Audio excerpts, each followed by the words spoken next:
Hello বন্ধুরা, আসসালামু আলাইকুম। আজকে একটা গল্প নিয়ে এসেছি যেখানে একজন রিপোর্টার তার পাইলটকে নিয়ে একটা দ্বীপের উদ্দেশ্যে যাত্রা করে, কিন্তু যাত্রাপথে তাদের বিমানটি ঝড়ের কবলে পড়ে। তাদের বিমানটি একটি নির্জন দ্বীপে গিয়ে ক্র্যাশ করে। এখন তারা কি বেঁচে ফিরেছিল তা জানতে হলে দেখতে হবে আজকের ভিডিও। তো মুভির শুরুতে আমরা রবি নামের একটা মেয়েকে দেখি। সে 4 বছর ধরে একটা নিউজ কোম্পানিতে চাকরি করে। ইদানিং তাদের কোম্পানি লসে চলছিল, যার কারণে তাদের বস মোটেও খুশি ছিল না। সে রবিকে বলে আমাদের নতুন কোনো নিউজ কভার করতে হবে। তখনই রবি দেখে তার বয়ফ্রেন্ড তার জন্য একটা ফ্লাওয়ার উপহার পাঠিয়েছে। সে আজ রাতে একটা সারপ্রাইজ দিতে চায়। রবি তার কথা মতো রাতের বেলায় সেখানকার একটা রেস্তোরাঁয় দেখা করে। তার বয়ফ্রেন্ড তাকে বলে আমাদের ভালোবাসা 3 বছর হলো। ম্যাক্স বলে এই উপলক্ষে আমি তোমাকে নিয়ে একটা আইল্যান্ডে বেড়াতে যাব। ম্যাক্সের কথায় রবি অনেকটা খুশি হয়ে যায়, কারণ অনেক দিন ধরে তারা একসাথে কোথাও ঘুরতে যায় না। পরের দিন সকালে তারা একটি বিমান বুক করে এবং সে আইল্যান্ডের দিকে যাত্রা শুরু করে। এখানে পাইলট ফিলিপস এর সাথে তার গার্লফ্রেন্ড অ্যাঞ্জেলিনাও ছিল। একটু পর তারা সবাই বিমান নিয়ে সেই আইল্যান্ডে চলে আসে। এখানে আসলে দেখা যায় এখানে তাদের মতো আরও অনেকেই ঘুরতে আসছে। এরপর রাতের বেলা রবি আর ম্যাক্স সমুদ্রের তীরে বসে গল্প করছিল। তখন ম্যাক্স বলে আমাদের রিলেশনের আজ 3 বছর পার হয়ে যাচ্ছে, এর জন্য আমি তোমাকে বিয়ের প্রস্তাব করতে চাই। ম্যাক্সের কথায় রবি রাজি হয়ে যায়, কারণ সে নিজেও ম্যাক্সকে অনেক ভালোবাসে। এরপর ম্যাক্স রবিকে রেখে যায় রুমে। তখন পাইলট ফিলিপস রবির কাছে আসে এবং সে বলে মানুষ কতটা বোকা হলে এমন ফালতু জায়গায় আসে। তোমরা যদি না আসতে তাহলে তো কখনোই আমি এমন জায়গায় আসতাম না। রবি তার কথায় কোনো পাত্তাই দেয় না। একটু পর ম্যাক্স চলে আসে আর রবিকে নিয়ে সেখান থেকে চলে যায়। পাইলট ফিলিপস ওইখানেই থাকে।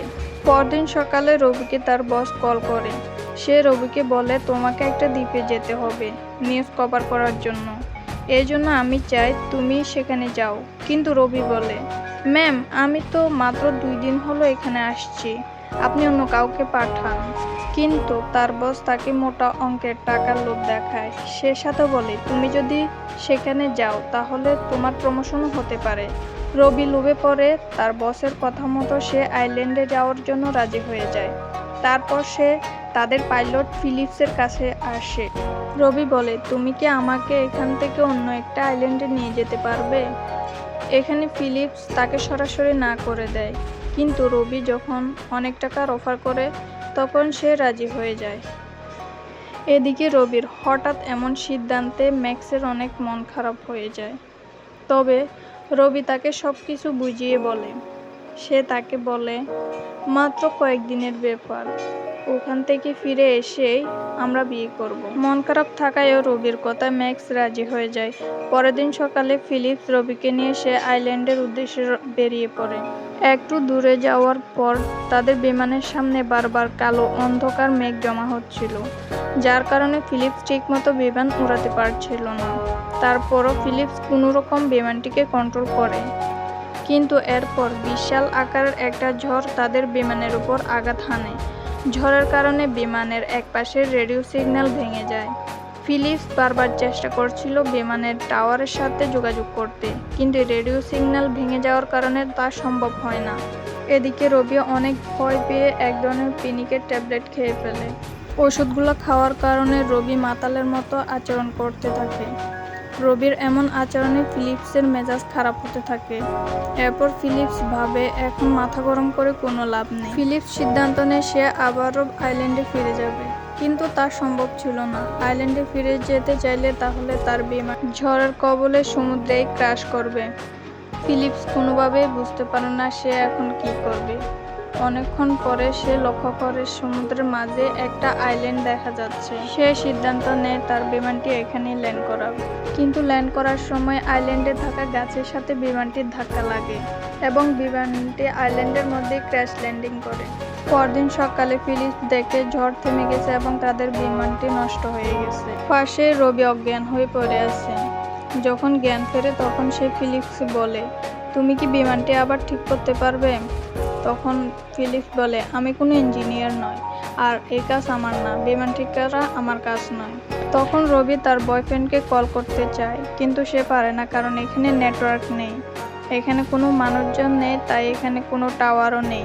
ফিলিপস জানতো তাদেরকে বাঁচানোর জন্য এখানে কেউ আসবে না। তাদের বেঁচে থাকতে হলে তাদের নিজেদেরই কিছু করতে হবে। তাই ফিলিপস বিমানে থাকা সব প্রয়োজনীয় জিনিসপত্র বের করে ফেলে আর চিন্তা করে থাকার মতো কোনো একটা জায়গার ব্যবস্থা করবে।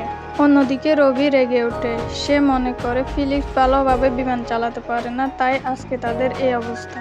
সে বিমানে গিয়ে লাইফবোটটা বের করে আনে।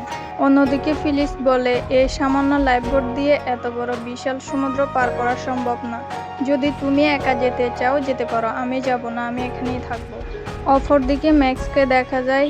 ম্যাক্সের কাছে রবির বস ফোন করে বলে রবি কেন এখনো সে আইল্যান্ডে যায় নাই। ম্যাক্স তখন বলে রবি তো 2 দিন আগে সেখানে যাওয়ার জন্য রওনা দিয়েছে। এখানে ম্যাক্সের রবিকে নিয়ে অনেক চিন্তা হচ্ছিল। এজন্য সে ফিলিপসের গার্লফ্রেন্ড এঞ্জিনের সাথে কথা বলে। তারা দুইজন মিলে হোটেলের ম্যানেজারকে বিষয়টি জানায় আর তাদেরকে বলে কোনো রেস্কিউ টিম তাড়াতাড়ি করে পাঠানোর জন্য। এদিকে তারা দুইজন খাবারের সন্ধানে আইল্যান্ডের চারপাশে ঘুরে বেড়াচ্ছিল।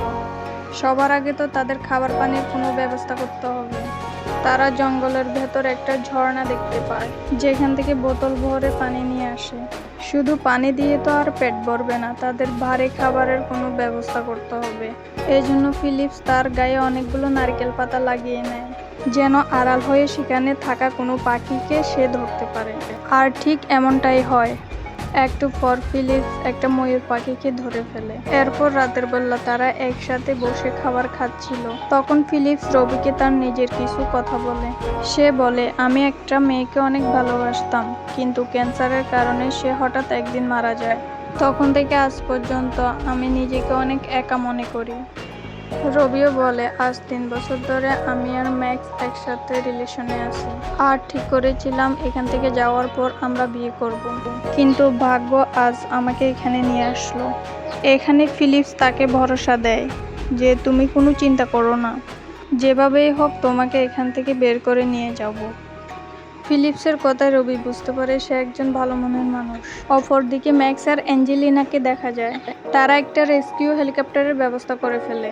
তারা সবাই মিলে রবি আর ফিলিপসকে খুঁজতে বের হয়, কিন্তু এই কাজ এতটাও সহজ ছিল না। এদিকে রবি যখন সকালে ঘুম থেকে উঠে দেখে তাদের মাথার উপর দিয়ে একটা হেলিকপ্টার যাচ্ছে। রবি তাড়াতাড়ি করে ফিলিপসকে ঘুম থেকে উঠানোর চেষ্টা করে, কিন্তু গত রাতে সে এত পরিমাণ মদ খায় যার ফলে সে মাতাল হয়ে ঘুমিয়ে থাকে। এজন্য রবি সিদ্ধান্ত নেয় সে একাই প্লেয়ার গান চালাবে। কিন্তু সে প্লেয়ার গান উপরে থাকা বিমানে মারার বদলে সে ভুল করে পাশে থাকা একটা গাছে মেরে দেয়, যার ফলে এই গাছের উপর আগুন লেগে যায়। অন্যদিকে ফিলিপস ঘুম থেকে উঠে দেখে রবি প্লেয়ার গান দিয়ে পাশে থাকা গাছে আগুন লাগিয়ে দিয়েছে। সে সাথে এখন তাদের বাঁচার একটা আশাও শেষ হয়ে গেল। এজন্য ফিলিপস রবির উপর চিল্লাচিল্লি করে। রবিও ফিলিপসের সাথে রাগারাগি করে। এখানে তাদের দুজনের মধ্যে অনেক তর্ক হয়, কিন্তু শেষ পর্যন্ত তারা সিদ্ধান্ত নেয় তারা পাহাড়ের উপর গিয়ে সাহায্য চাইবে। তারা দুজন মিলে পাহাড়ে উঠতে শুরু করে, কিন্তু পাহাড়ে ওঠা এতটা সহজ ছিল না। উপরে ওঠার সময় রবি সেখানকার পাহাড় ধসে পড়ার কারণে একটা গর্তে পড়ে যায়। ফিলিপস রবিকে বাঁচাতে গেলে সে নিজেও গর্তের ভিতর পড়ে, কিন্তু শেষ পর্যন্ত ফিলিপস রবিকে নিয়ে কোনোরকম গর্ত থেকে বের হয়ে আসে। এরপর অনেকটা পথ পাড়ি দিয়ে শেষ পর্যন্ত তারা পাহাড়ের চূড়ায় উঠতে পারে। এখান থেকে আইল্যান্ডের চারপাশ ভালোভাবেই দেখা যাচ্ছিল। তখনই ফিলিপস দূরবীন দিয়ে সমুদ্রের মধ্যে একটা বোট দেখতে পায়। ফিলিপস রবিকে বলে, আমাদের যেভাবে হোক ওই বোট পর্যন্ত পৌঁছাতে হবে। এজন্য তারা দুইজন আবার পাহাড় থেকে তাড়াতাড়ি করে নিচের দিকে নামতে শুরু করে। কিন্তু পাহাড় থেকে নামাটাও এত সহজ না। নিচে নামতে গিয়ে তাদের রাত হয়ে যায়। কিন্তু ফিলিপস কোনোভাবে সময় নষ্ট করতে চাচ্ছিল না, তাই রাত হওয়া সত্ত্বেও তারা লাইফবোট নিয়ে ওই বোটের দিকে যাত্রা শুরু করে। পরের দিন সকালে যখন তারা বোটের কাছাকাছি চলে আসে, তখন দূরবীন দিয়ে দেখে যে ওগুলা আসলে এখানকার লোকাল জলদস্যু ছিল। তাদের দেখে ফিলিপস অনেকটাই ভয় পেয়ে যায়। আর রবিকে নিয়ে তাড়াতাড়ি করে আইল্যান্ডের দিকে যাওয়ার চেষ্টা করছিল। কিন্তু এর মধ্যেই ওখানে থাকা জলদস্যুদের মধ্যে একজন তাদের ওই বোটটা দেখে ফেলে। জাহাজ থেকে কয়েকজন একটা বোট নিয়ে ফিলিপসদের বোটের দিকে ধাওয়া করতে শুরু করে। তারা তাদের বন্দুক দিয়ে রবিদের বোটের দিকে গুলি ছুটতে শুরু করে। এই অবস্থায় তাদের বোট ফুটো হয়ে পানির মধ্যে তলিয়ে যায়। কিন্তু রবি আর ফিলিপস কোনো রকম সাঁতার কেটে সমুদ্রের পাড়ে উঠে আসে। কিন্তু আইল্যান্ডে আসার পরও তারা জলদস্যুদের হাত থেকে বাঁচতে পারে না। জলদস্যুরা তাদের দুইজনকেই ধরে ফেলে। এখানে রবি জলদস্যুদেরকে বোকা বানায়। সে তাদেরকে বলে, আমরা এখানে গুপ্তধনের সন্ধানে আসছিলাম, তোমরা যদি আমাদেরকে ছেড়ে দাও তাহলে আমরা সেই ডায়মন্ডগুলো তোমাদেরকে দিয়ে দিব।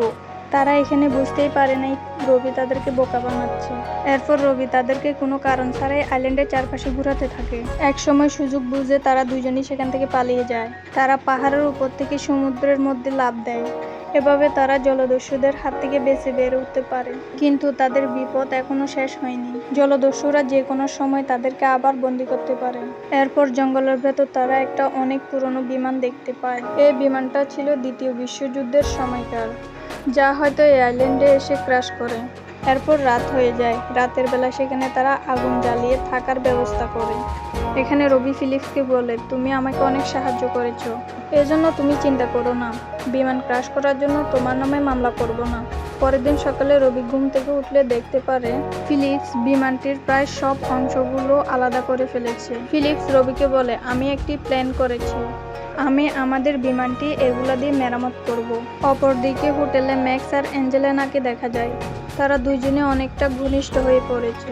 এদিকে রবি আর ফিলিপসকে খোঁজার জন্য যে রেস্কিউ টিম পাঠানো হয়েছে, তারা রবিকে আর ফিলিপসকে কোথাও খুঁজে না পেয়ে ফিরে আসতেছে। এজন্য সবাই মনে করতেছে ফিলিপস আর রবি হয়তো মারা গেছে। কিন্তু অপরদিকে সবকিছু ঠিকঠাক চলছিল। একসাথে থাকতে থাকতে ফিলিপস আর রবির মধ্যে অনেক ভালো বন্ধুত্ব গড়ে ওঠে। তাদেরকে দেখে মনে হচ্ছিল তারাও হয়তো একে অপরকে ভালোবাসতে শুরু করছে। রবি আর ফিলিপস মিলে বিমানের সে অংশগুলো সমুদ্রের পাড়ে নিয়ে আসে। বিমানটি মেরামত করার জন্য তারা দুইজন মিলে অনেক কষ্ট করে আশেপাশ থেকে বিভিন্ন ধরনের গাছ কেটে নিয়ে আসে। তারা দুইজন মিলে একসাথে অনেক কষ্ট করে তাদের নিয়ে আসা বিমানের ভাঙা অংশগুলো গাছের সাথে বেঁধে তাদের বিমানটি যে জায়গায় ক্ষতিগ্রস্ত হয়েছে ওই জায়গায় মেরামত করে। অনেক সময় ধরে কাজ করার পর একসময় তারা তাদের বিমানটি ঠিক করে ফেলে। এমন সময় দেখে জলদস্যুরা বোট নিয়ে তাদের দিকে আসছে। জলদস্যুরা অনবরত তাদের উপর গুলি ছুড়তে শুরু করে। জলদস্যুদের বোমার আঘাতে ফিলিপস সেখানে গুরুতর আহত হয়। রবি তাকে বলে, আমাদের জঙ্গলের দিকে আবার পালিয়ে যাওয়া দরকার, তা না হলে আমরা এখানেই মারা পড়ব। কিন্তু ফিলিপস এমনটা করতে চায় না। সে বলে তারা যদি এখান থেকে পালিয়ে যায় জলদস্যুরা তাদের বিমানটিকে ধ্বংস করে ফেলবে। সে জানায় সে এখনই বিমানটিকে টেক অফ করবে। তাই তাড়াহুড়া করে তারা দুইজনই বিমানে উঠে পড়ে। ফিলিপস তাড়াতাড়ি করে বিমানটিকে সামনের দিকে নিয়ে যায়। অপরদিকে জলদস্যুরা এখনো তাদের দিকে হামলা চালিয়ে যাচ্ছে। কিন্তু ফিলিপস তারপরও তাদের বিমানটিকে কোনো রকমে টেক অফ করে। এবার জলদস্যুরা তাদের জাহাজ থেকে একটা বোমা বিমানের দিকে ছুঁড়ে মারে, কিন্তু ভুল করে বোমাটি তাদের জাহাজেই পড়ে, যার ফলে জলদস্যুদের জাহাজ চিরতরেই ধ্বংস হয়ে যায়। অপরদিকে বিমানের ভিতর ফিলিপস অনেকটাই কাহিল হয়ে পড়ে। তার শরীর থেকে অনেক রক্ত ঝরতে থাকে। সে হয়তো একসময় অজ্ঞান হয়ে পড়বে। তাই ফিলিপস রবিকে বিমান চালানোর বেসিক কিছু নিয়ম শিখিয়ে দেয়, যেন সে অজ্ঞান হওয়ার পরে রবি বিমানটি চালাতে পারে। কিছুক্ষণ পর দেখে ফিলিপস অজ্ঞান হয়ে গেছে আর রবি বিমান চালাচ্ছে। এদিকে হোটেলে থাকা সবাই ভেবে নিয়েছিল ফিলিপস আর রবি এই দুনিয়াতে আর নেই। এই জন্য আইল্যান্ডের সবাই মিলে তাদের জন্য শোক পালন করছিল। কিন্তু তখনই তারা আকাশে ফিলিপসের বিমানটি দেখতে পায়, যা রবি নিজে চালাচ্ছিল। রবি অনেক বাজেভাবে বিমানটিকে সমুদ্রের মাঝে ল্যান্ড করায়, কিন্তু ফাইনালি তারা বেঁচে ফিরতে পারছিল। এরপর ফিলিপসকে তাড়াতাড়ি করে সেখানকার একটা হসপিটালে ভর্তি করানো হয়। এদিকে রাতের বেলা ম্যাক্স আর রবিকে রুমের মধ্যে দেখানো হয়। ম্যাক্স রবিকে বলে সে আর অ্যাঞ্জেলিনা একে অপরকে ভালোবাসে, কিন্তু এখন ম্যাক্স তার ভুলগুলো বুঝতে পেরেছে। সে চায় রবি তাকে বিয়ে করুক। রবি তখন সরাসরি না করে দেয়। পরদিন সকালে রবি ফিলিপসকে দেখতে যায়। ফিলিপস রবিকে দেখে অনেক খুশি হয়। রবি ফিলিপসকে বলে, আমরা কি আমাদের বন্ধুত্বের সম্পর্কটা আরো এগিয়ে নিয়ে যেতে পারি? তখন ফিলিপস না করে দেয়। সে বলে, আমি একজন সাধারণ মানুষ আর তুমি আমার থেকে অনেক ভালো ছেলে ডিজার্ভ করো। ফিলিপসের এমন কথায় রবি অনেক কষ্ট পায় এবং সেখান থেকে চলে যায়। পরদিন সকালে রবি আর ম্যাক্স তাদের বাড়িতে ফিরে যাওয়ার জন্য একটা বিমানবন্দরে আসে। অন্যদিকে ফিলিপস রবিকে অনেক ভালোবাসতো। সে চায় না রবি তার জীবন থেকে হারিয়ে যাক, তাই সে তাড়াহুড়ো করে বিমানবন্দরে আসে। তখনই সে দেখে বিমান টেক অফ করে ফেলেছে। তখন ফিলিপস অনেক হতাশ হয়ে পড়ে এবং সে ভাবতে শুরু করে হয়তো রবি তার জীবন থেকে হারিয়ে গেছে। যখন সে মন খারাপ করে চলে যাচ্ছিল তখনই সে রবিকে দেখতে পায় এবং তারা একে অপরকে দেখে দুজন দুজনকে জড়িয়ে ধরে এবং ফিলিপস রবিকে বলে, আমিও তোমাকে অনেক ভালোবাসি, সারা জীবন তোমার সাথে কাটাতে চাই। ফিলিপসের এমন কথা শুনে রবি তাকে আবার জড়িয়ে ধরে। তারা তাদের ভালোবাসার মানুষটা খুঁজে পেয়েছে। আর এই সুন্দর দৃশ্যের মধ্য দিয়ে মুভিটা শেষ হয়ে যায়। মুভিটা কেমন লেগেছে জানাবেন সবাই। তো আজকে এ পর্যন্ত, সবাই ভালো থাকবেন, সুস্থ থাকবেন, আল্লাহ হাফেজ।